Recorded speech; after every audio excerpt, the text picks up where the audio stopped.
investments. A couple of housekeeping items. Hoping everybody has seen the emails that have been going out. We have some wonderful things in the hopper that we're looking at doing this year. I think everybody knows that we've changed our structure. It's been something that we've been working on for a couple of years. And so we've been spending the time in quarantine getting our hands around some additional programs that we're hoping to be able to roll out and once we get out of the quarantine period, and we're able to put a little bit of structure around it. So just at a high level, a mentorship program is something that we've gotten quite a bit of feedback on that seems like it would add a lot of value to our members. So we're exploring that option.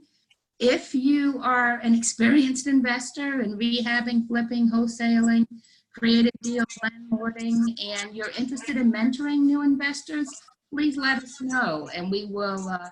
We're going to be assembling a team, and we'll include you if it looks like it's a really good fit. Teaching on the Side is another program that we're looking at. We did a rollout last year of a rehab tour. This is something that we're looking at doing on a monthly basis. The Investor Academy, which is a series of 6 Saturday morning workshops, 3 hours each. Continental breakfast will be included. Speakers Bureau, if you're interested in speaking at other REIAs, every once in a while we get tapped by other REIAs to see if we can recommend speakers. We would vet you. Let us know. We'd be happy to get you on that list. We're looking at a mastermind program, and we're looking at doing a member spotlight. This is something we'd like to introduce immediately since we're in a lockdown quarantine and we're doing so much by Zoom meetings. If you want to introduce yourself or your company to the rest of the membership, let us know. We'd love to give you 1 or 2 minutes at the beginning of the Zoom meetings for us to do a little bit of networking. And don't forget, networking is happening on our Facebook page. That is included in the meetings. This week, for those that didn't get a chance to read the Week at a Glance email that went out, we have 3 meetings coming up. One's tonight with Stephanie, and Thursday is our Jumpstart program, which is it's part 1 of a 3-part series. Highly recommend that you check it out. And a week from today is our TREIA North meeting. So that's it on my end. A couple of housekeeping. If you have a question during the presentation today, you can use the chat function. The chat, on these meetings, they get so big, we don't have the chat scroll to the right of the screen because it can be very distracting. But when you send us a chat, we'll compile them and we'll ask you a question for you, and hopefully we'll get it answered. And with that, I am going to turn it over to Stephanie. And thank you for your time.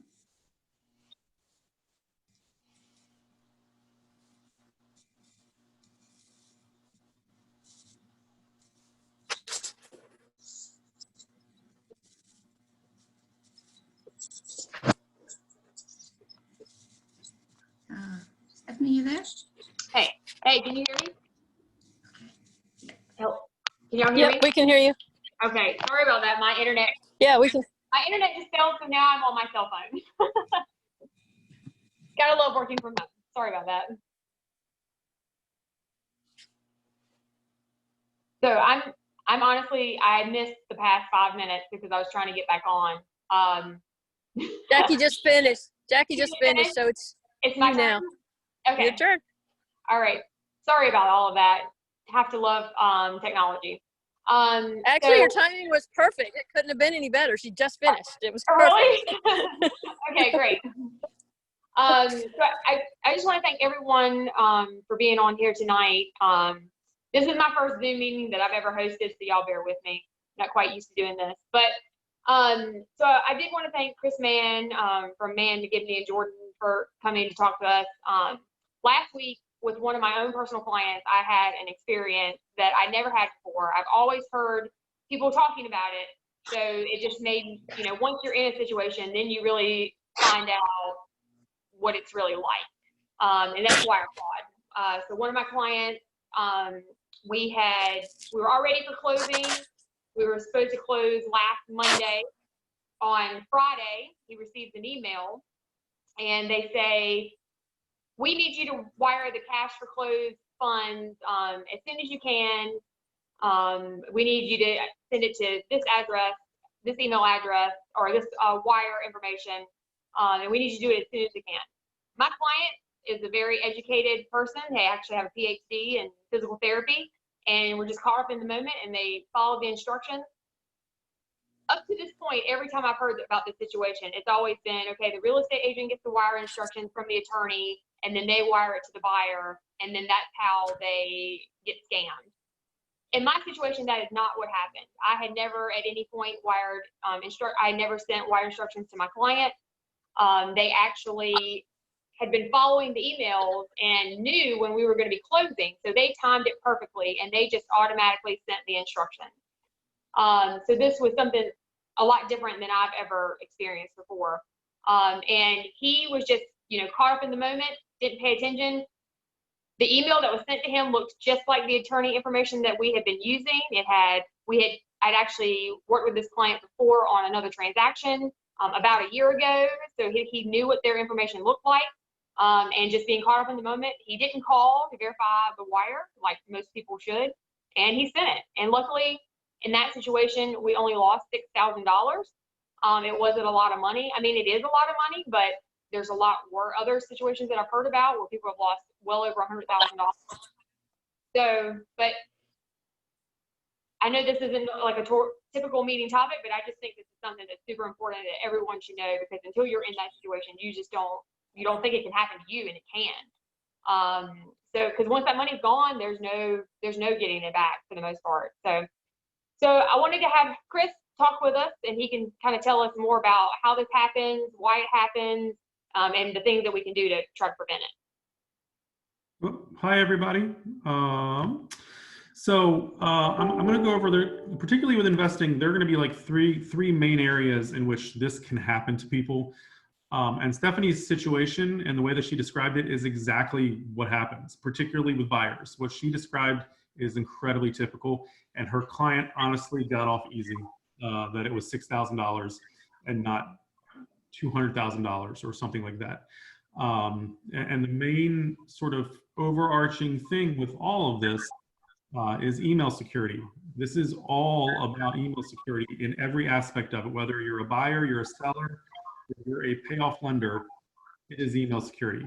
So I'm going to talk to the ways this happens for buyers and sellers and for the lenders, the private lenders. But the first thing that everybody needs to sort of know and keep in mind is that this happens because somebody in the transaction, whether it's a lender, an agent, one of the parties, the attorney, somebody in the transaction had their email hacked. And then they didn't know it, and somebody was just watching it and getting details about the transaction, and then they stepped in. If you have, I mean, obviously, if you don't have two-factor authentication set up on your email, you are, as an agent, if you're an agent, you're committing malpractice. As a person, just an individual, you are just sort of flying naked. You should have two-factor authentication set up on your email. And if you're not sure what that is, you can Google it. It's really easy to set up. If you use Gmail, it's easy to set up. Use Outlook. Most office setups have two-factor authentication, so turn it on. And if you use the same password for everything, at least pick a different password for your email, because even if they don't send you a link that you click on and you give up your password, which is how this happens to most people. Most people, they get an email in their inbox. It looks like something they're supposed to click on. They click on it, and then they compromise their inbox in some way with their password. It can also get compromised because some website you visit gets hacked, and they get your password they download it off of that website, and you've used the same password for everything. And so they just try it. They just go out to Gmail and try the password with your email address, and it works. So you should not be using the same password for everything. And you should change your password relatively regularly. And last thing on email security is that you should set an alert in your calendar once every couple of weeks to go out in your email client and make sure that there are no rules turned on that you don't know about, and that there's no auto forwarding. Because that's what it actually looks like, is they hack your inbox and then they set up a rule to forward all of your inbox, all your mail that you receive to an outside person who then reads everything and then steps in your place. So that's the main overarching thing is email security. Can I ask a question? What was the first thing you said to do? Did you say two-part security? Two-factor authentication. Two-factor authentication. Okay. If you don't have that on your inbox for your email, you need to know.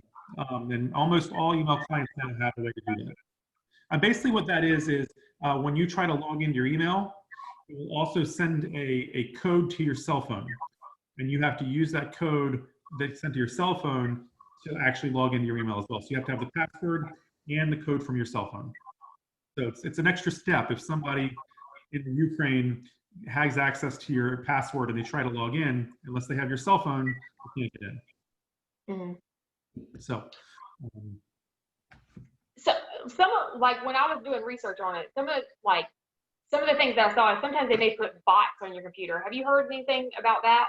there is like some like key logging, like keystroke logging and that sort of stuff. Mm-hmm.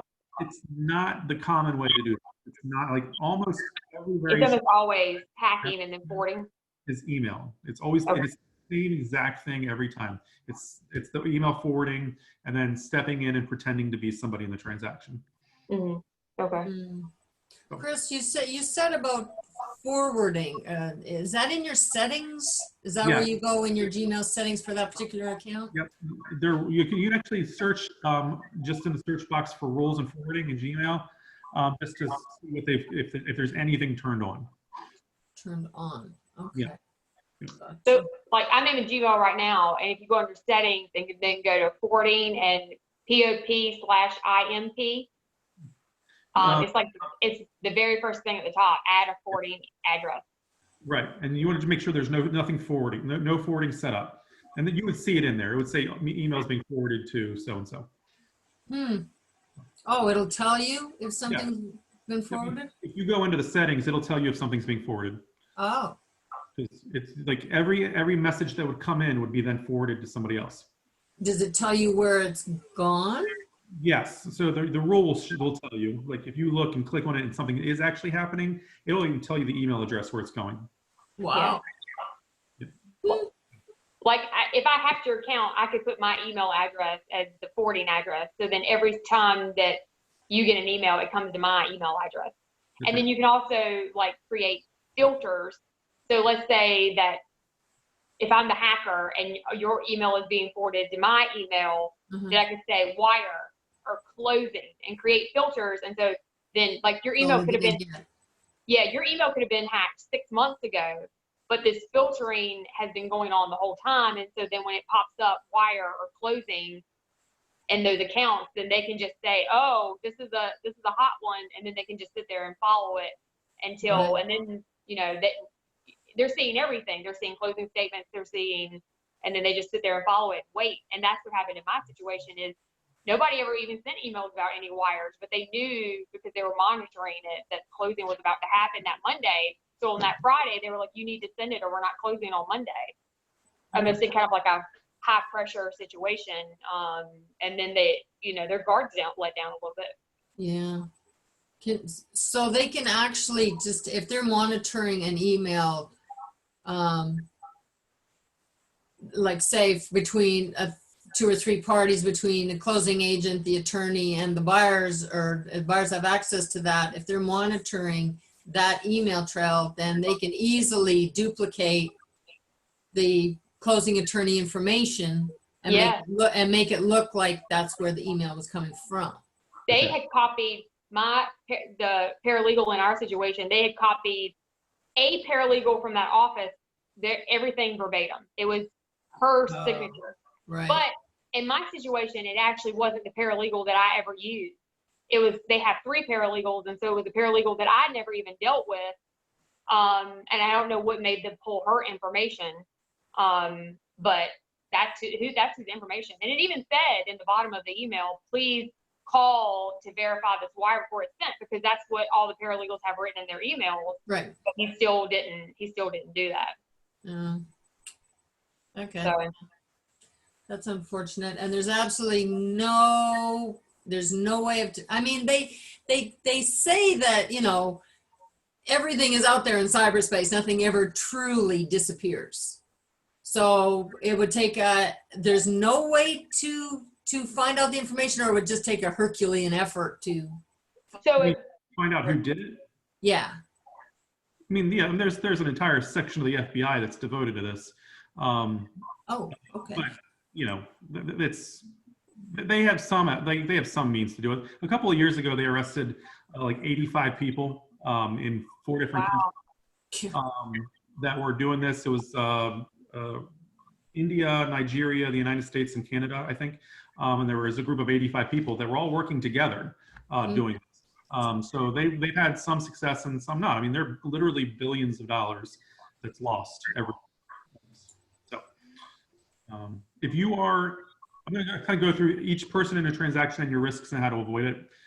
If you are an agent, you should never be passing wiring instructions for your client. So if your client is the buyer, you should not take the wiring instructions from the attorney and give them to the buyer. The buyer should get them directly from the attorney. Do not be a middleman. And if you are representing the seller and your seller wants their proceeds wired to them, do not take their check or their wiring instructions and give it to the attorney. Don't be the middleman. And you should communicate that to your clients, that you will never be the middleman. And that way, if somebody's pretending to be you, they should immediately have an alert raised because you've told them you will never be the middleman. And never be, and keep your word, never be the middleman. If they ask you to do it, just say no, and make them communicate with the attorney directly. And that is the best way to avoid you sort of being the source of it. I mean, you could still end up being the source if your email is the one that's hacked, and that's why you should keep track of that stuff. For sellers, the risk is more on the attorney. If we get fake wiring instructions for a seller, we are the ones wiring money away. And if we've gotten fake wiring instructions for a seller, it is almost always going to be the attorney on the hook. Which is why if you have an attorney that is making you jump through hoops to send you your money, don't complain about it. It is one of the things that is the most maddening here in what I do, is that if I tell, we have a software program we use that verifies the identity of the seller and verifies their wiring instructions, and then it's insured up to $1 million. And we pay an ungodly amount of money a year for this service. And I have sellers that will yell at me about it. They don't want to do it. Listen, I don't want to be on the hook for $130,000 or more, $600,000, because some hackers stole your money. So if you have an attorney that's asking you to do some stuff, either do it or pick up a check. Those are the options, because this is how we're trying to protect your money. Depending on what the attorney's rules are, some of them make you come in person and hand them a voided check. We have the service that we use. There are some attorneys that they're generally a little bit older that just won't do it at all. They just say no. Hard money lenders, private lenders, that is a far riskier thing. If it's like Choice Rentals or Oakwood Lending, you know, those sort of folks, I send them money all the time. I got templates for those guys. So like, I know I've sent them money. I know the instructions I have work. If it is literally just some person in Durham that's decided he's going to start loaning out some money on some real estate investing, like, he's going to have to jump through our hoops too, because we want to make sure that he's getting the money and it's going to the right place. And that person shouldn't be complaining when we say, if you want your proceeds wired or you want your payoff wired, here's what you have to do. So it's, in those cases, you can avoid a lot of the drama if you just accept that there are hoops to jump through.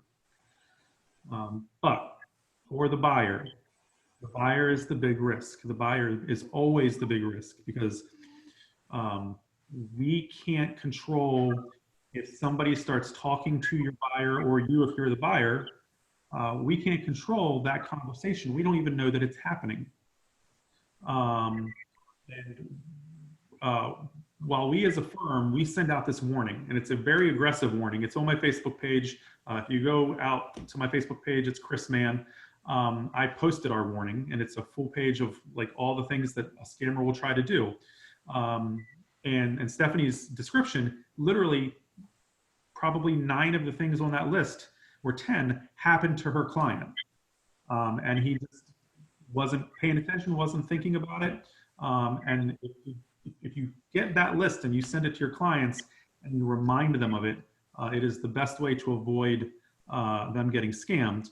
And the biggest things that you're going to get in that situation is high pressure. It is, hey, I need this right now. I need this, like, you need to send this right now or you're not going to close on time. There isn't an attorney in Raleigh or Durham or the Triangle who is sending out emails to clients and saying, if you don't do this right now, you're not going to close. That's not how any of us actually talk. So that is one of the first things that you're going to see that something's wrong. One of the others is the email address isn't going to match. We have all sort of become accustomed to not looking at the sender email address on our emails. You know, Stephanie's client got an email where literally everything in that email looked like it came from the attorney. If you look at the email really closely, the phone number was switched, the phone number for the attorney. The last So in my case, they actually used the real phone number. The attorney's real number is up there. And they just assumed that nobody would actually call. Yeah, but they made a statement that said, I'm really busy and in meetings. Please email me if you have any questions. But yes, I mean, I heard other people, they changed the number, and then when they call that number, they're calling them. And they're like, yeah, just send it, it's good. Well, we've seen it with us. It's like our office number, it ends 3941, and they just changed it to the 3914. So that if you called it, it wouldn't actually get us. But the phone number or the email address that it comes from is always a free email service email. So it's closingattorney00@gmail.com. We're not using that. Like, there is no attorney that's using, I mean, okay, there's one attorney that's using a Gmail address right now. I'm not going to call him out, but 99% of us are not using Gmail. So if you get wiring instructions from Gmail address, that is a giant red flag. Your client should be aware of it. You know, every attorney has some different rules. Like, our rule is, unless you call us and ask for wiring instructions, we're not sending you wiring instructions. If you get wiring instructions unsolicited, that's probably a scam. We won't send wiring instructions to an agent or a lender. If an agent sends you wiring instructions, that's probably not legitimate. Throw them away. Now, all attorneys are a little bit different on what they do and don't do, so that's just our rules. We also, as a firm, we will accept a bank-issued cashier's check in any amount. Like, you can bring in a cashier's check for the full purchase price, you know, $300,000. I think we're the only firm that does that. I think everybody else caps it at $5,000. But for us, it's just safer. I'm not worried about somebody giving me a fake money order. I'm worried about the hackers stealing all the buyer's money. So we've been more than willing to take on the risk of a fake cashier's check that's never going to actually happen, and putting our clients at risk. And so that's one of the things that we do to sort of try to alleviate this concern. And then the last thing is the wiring instructions themselves. The wiring instructions almost never have the firm name. I've seen it once or twice where they use the name of the firm and they somehow still got the wiring to a but often it's something random, like a construction company or some person's name. And it's not man Gordon on the bank account. It's, you know, Zach's drilling service.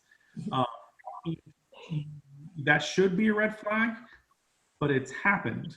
And your clients, you should, if you're a buyer or if you're an agent and you're buyer clients, like, you should be pounding into them all the time, like 5 different times during the transaction, all of the red flags that can happen. because they'll get to that point at the end of the transaction, they'll get in a rush, or they'll just get excited and they will forget everything. So it is important to just remind them over and over and over again. Chris, we have a quick question. Yep. If you were not a victim of wire fraud, but you became close to it. So in this scenario, you were contacted by your buyer, and they noticed and they questioned because they'd gotten an email that said wiring instructions had changed. And so it was stopped. They never actually wired it.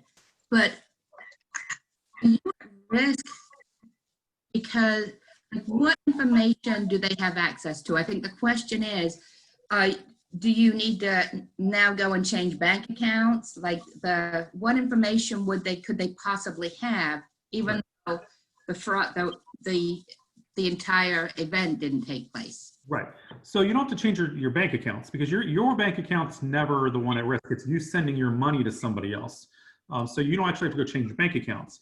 But if you did get that email, that is something that you need to communicate to everybody else in the transaction.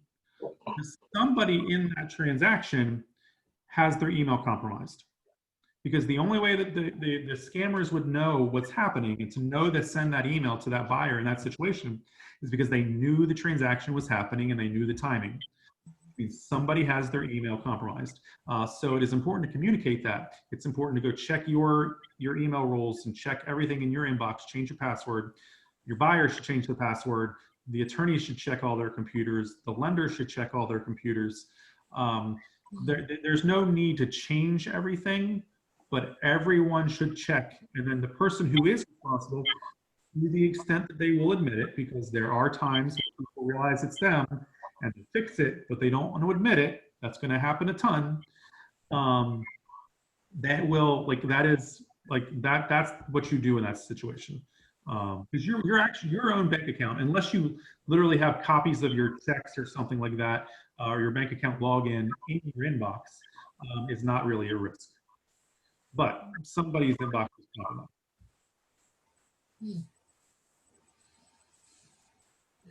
Okay.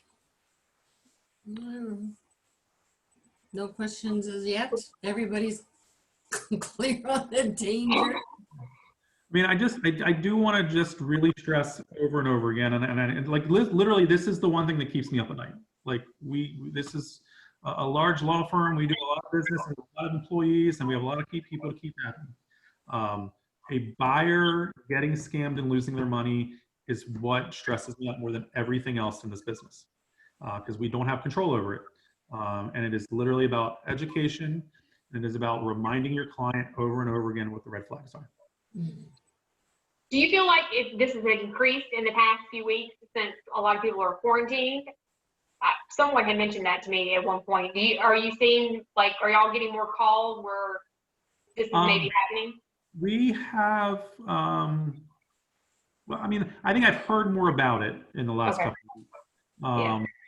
I mean, I don't know that it's much different than normal. I mean, like, I'll tell you, we had one of our computers compromised about 8 months ago.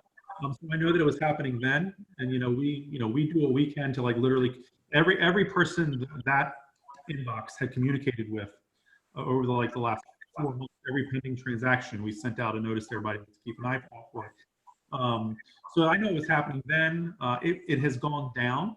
I would say 2017, spring 2017. I want to say that 6 attorneys in the Triangle, thankfully not us, but 6 different attorneys in the Triangle lost money. Wow. Seller proceeds wires that were sent to scammers. Oh, wow.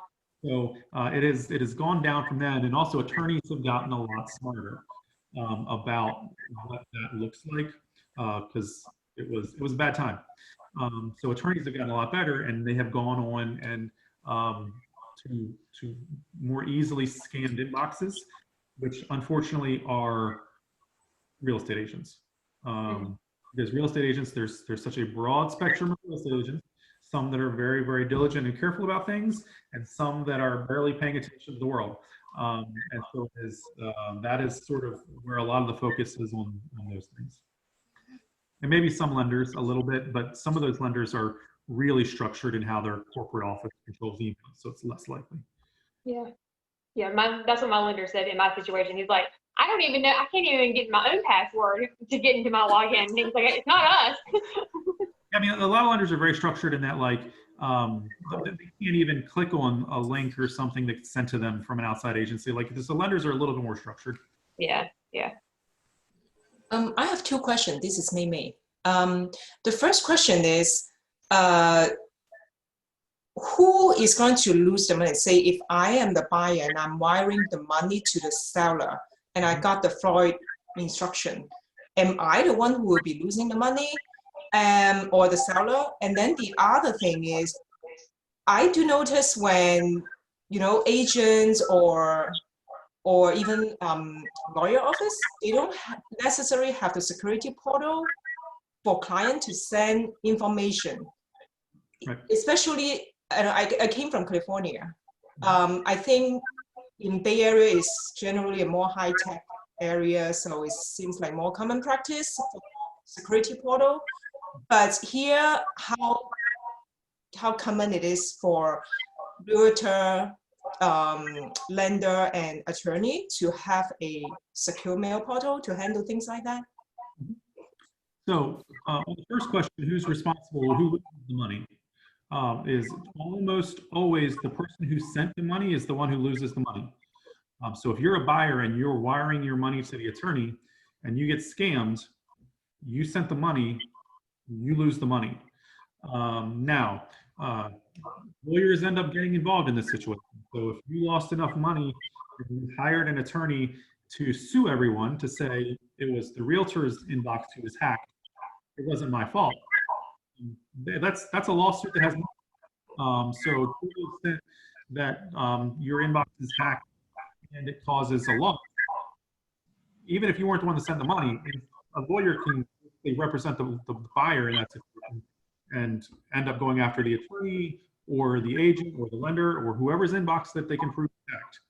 But as an initial matter, the person at risk is the person sending the money, which is why as an attorney, when we're sending out seller proceeds and payoffs, we're very careful, because if we have bad information, it's going to be on it's going to be, the only exception to that, and this has actually happened, is when the buyer, or sorry, the seller literally comes in and provides us that information. So if the real seller comes in and says, here are my wiring instructions for my proceeds, and we use them, and we can prove that the seller gave us this bad information, then the risk of loss is on the seller. And we had that happen once where, for reasons I do not understand, the seller Googled their wiring instructions, going to their bank, and downloaded just random wiring instructions and gave them to us. And we got that money back. It took 2 weeks. But we were able to get that money back. But you can't, sometimes people do weird things, but generally the risk of loss is on the person who sends it. As far as secure portals, that is going to be pretty attorney, lender, agent specific. We use Citrix ShareFile for sending secure emails. Most lenders at this point have secure portals to communicate with the borrower. I don't know that most agents have secure email, but honestly, we're at a point now where agents shouldn't be handling sensitive information. You just, as an agent, you shouldn't have social security numbers and you shouldn't have wiring instructions. So I don't know how necessary it is for an agent, but for attorneys, I think just about every real estate attorney now should have some sort of secure email or portal to do that. And almost everyone does. I mean, I'd be surprised if they're not using, you know, the Ellie Mae portal is what most lenders use for security. So. But some things don't require a secure portal, like sending out the ALTA. There's nothing sensitive in the ALTA. Like if we're sending out the ALTA before closing, those are just numbers. There's no social security numbers. There's not even an interest rate. It is just numbers. So we don't generally send out by secure email just because it gets burdensome. For everything we send you as secure email, you get real mad at me. But Mhm. wiring instructions and all of that stuff, secure email. I have one follow-up question. So as a buyer, before I wire the money, how should I make sure the instruction was correct? Because I joined halfway, so you may have mentioned that before I joined, but just want to make sure like what is the most reliable resource to get the wiring instruction? So what you should not do is call the phone number that's listed on the wiring instructions. Because if they're fake wiring instructions, it's going to be a fake phone number, or it's going to be a phone number direct to the scammer. Many people have done that, and many people have lost money because they're like, I need to call the attorney to confirm this is right, and they literally call the phone number that's on the wiring instructions. Scammers aren't going to put the real phone number on the wiring instructions 95% of the time. What you should do, if you're trying to confirm that what you have is real, go back to the initial communication from the attorney where we send out that warning and we give you all the things that you should look out for and what you shouldn't expect to see. See if it matches up, and then go to Google, pull up our website and see what the phone number is there. And you can call that and confirm, but you can also then call and talk to your agent if you've been working with an agent and say, is this the number that you've been using to talk to the attorney? And that way you can confirm that throughout the transaction, the number that you're going to call to confirm this information is the actual attorney's phone number. And that is the best way to do it. The agent should have communicated with the attorney multiple times. They've probably been using this attorney for a long time. So the number that they have is right. And it should match the number that shows up on the website. And that's the number to check. Call so that you have the wiring instructions. And if anyone has any other questions, please send them by chat and we'll get them discussed for you. You should never, ever, ever, I mean, if you ever see anything where the account name on your wiring instructions is not the law firm, you should never use them. They're like, that should never happen. And that is the case in 75 to 80% of these, where it's just some random name. Wouldn't that be common sense? I mean, Listen, I do not ever like to blame the victim. They've lost a lot of money, but there are steps in the process where you want to shake them, like where you ask them, how did this happen, and they tell you how it happened, and they're like multiple times where you're like, are you serious? Like, how did you fall for that? But it happens. Yeah, they're all excited, unfortunately. Yep. It's sad. Anybody else have any questions? Send them now. No, everybody's perfectly clear and nobody's ever going to fall for any scams ever. Yep. I guess. Well, I guess your instruction, Chris, and your explanations were crystal clear. Thank you so much for doing this. We really do appreciate it. Yeah, seriously, that's serious stuff. And if it's like you said, Stephanie, if you've never had any contact with it, you don't think it's going to happen to you. It's like everything else on the face of the planet. You never think it's going to happen to you. And next thing you know, poof, your money's gone. Yep. Everybody needs to be really careful about what they're doing. There's a lot of really nasty people out there. Yeah. Now, we have an email address and a phone number for, or just anytime you need it, like pray none of you ever need it. But I've got the contact information phone number for the person at the FBI here in Raleigh. Handles these sort of things. So if you ever needed it, let me know. And if you ever just get the fake wiring instructions, excuse me, you can send the fake wiring instructions to the FBI, and then they will take the steps necessary to try to shut down that account. So that even if you don't get it, somebody else doesn't later. Oh, that's good to know. Oh, that's good. I wouldn't have known they would have a local contact here to deal with those kinds of things. So that's good to know.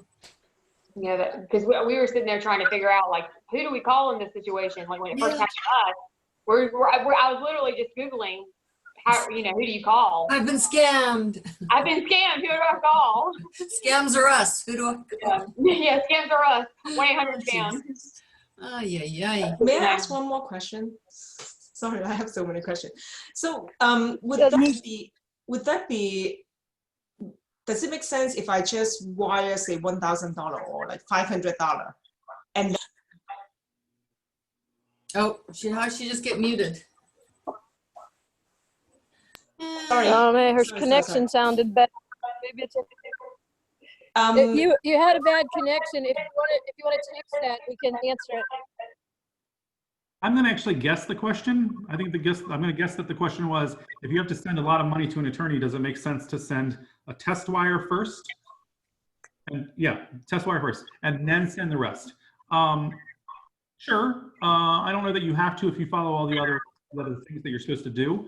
But what you can do, and a lot of people do this, is send your earnest money by wire. And if you send your earnest money at the beginning of the process by wire, and the attorney received it, make sure you use those same instructions. It's not going to change from the beginning of the transaction to the end. So if your earnest money went through and you use that for that, then those instructions are good. Keep them, use them.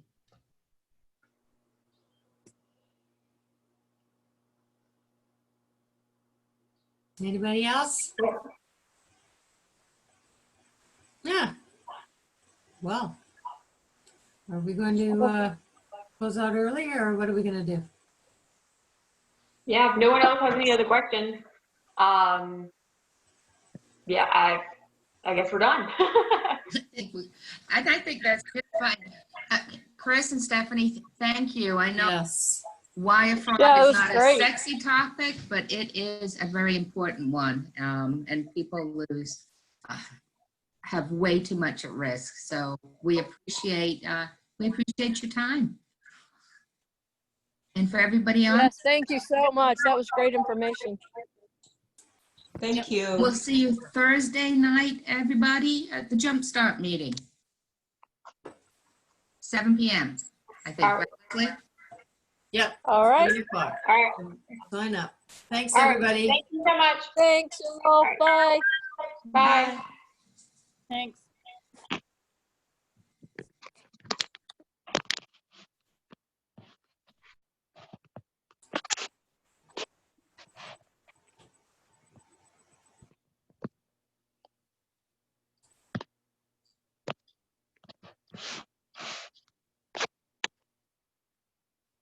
Can I ask a membership question here?